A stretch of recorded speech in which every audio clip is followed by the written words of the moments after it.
एक पुरस्कौन। शाम जब लेली अपने कमरे की क्लीनिंग कर रही थी तो उसे कुछ गैर मामूली नजर आया। उसके बेड के नीचे से एक मध्यम लेट चमक रही थी। वो रख गई और अपनी बुक्स एक तरफ रख दें।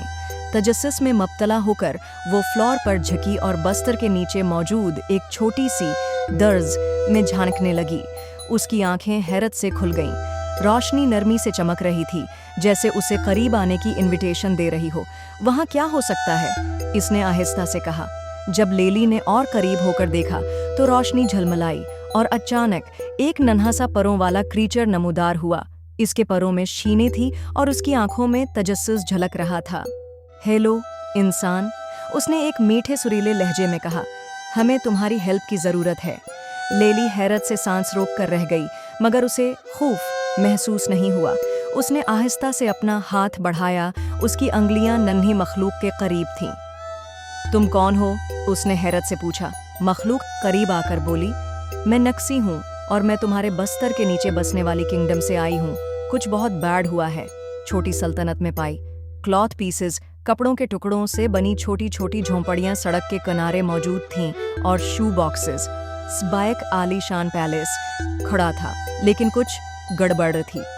छोटे छोटे मखलूक खौफ ज़दा सरगोशियों में बात कर रहे थे। उनके चेहरे परेशानी से भरे हुए थे।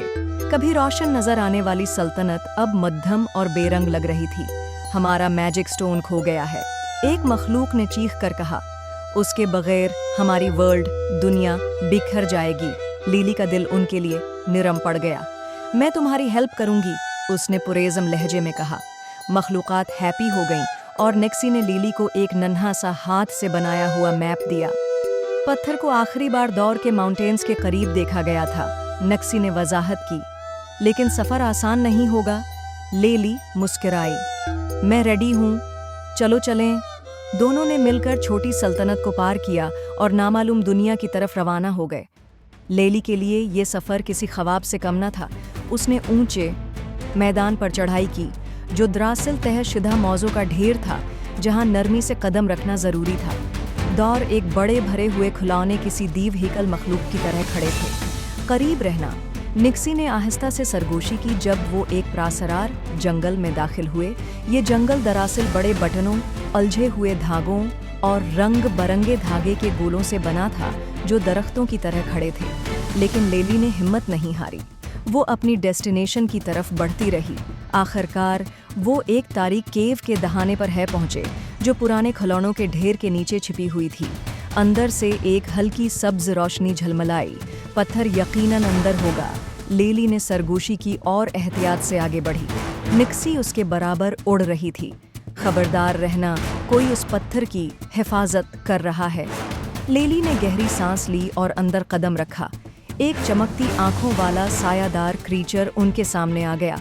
उसका वजूद रास्ता रोके खड़ा था। जादुई पत्थर बिल्कुल उसके पीछे चमक रहा था। लेली खौफजदा नहीं हुई। उसने आहिस्ता से पत्थर उठाया और जैसे ही उसने उसे बुलंद किया, उसकी रोशनी तेज हो गई। पूरे गार में रोशनी फैल गई। मखलूक हचकचाई। उसकी चमकती आंखें नरम हो गईं और वो पीछे हट गई। ये तो बस पत्थर की हिफाजत कर रही थी, लिली ने मुस्कुराते हुए कहा। जादुई पत्थर को महफूज रखते हुए लिली और निक्सी सल्तनत वापस पहुंचे। जैसे ही पत्थर को अपनी जगह पर रखा गया, रोशनी पूरे इलाके में फैल गई। पलिस जगमगा उठा। मखलूकात खुशी से नाचने लगे और हर तरफ खुशी की लहर दौड़ गई। तुमने हमें बचा लिया, निक्सी ने खुशी से चलाते हुए लेली को गले लगा लिया। शुक्रिया, लिली ने मुस्कुराकर कहा। मुझे खुशी है कि मैं मदद कर सकी। जब तमाम मखलूकात खुशी मना रहे थे, लेली को एहसास हुआ कि उसे वापस जाना होगा। उसने हाथ हिलाया और नन्ही मखलूकात ने भी चमकते हुए दरवाजे के पास से उसे अलविदा कहा। एक आखिरी नज़र डालकर वो दरज से बाहर निकली और खुद को अपने कमरे में पाया। बस्तर के नीचे की रोशनी अब मध्यम हो चुकी थी, मगर लेली जानती थी कि जादू हो चुका था, अब भी वहाँ मौजूद है और शायद किसी दिन वो फिर से उस छोटी सल्तनत का सफ़र करेगी। अगर आपको हमारी ये स्टोरी अच्छी लगी हो तो वीडियो को लाइक और चैनल को सब्सक्राइब करना ना भूलिएगा। मिलते हैं आपको एक और अच्छी से स्टोरी के साथ। तब तक के लिए गुड बाय।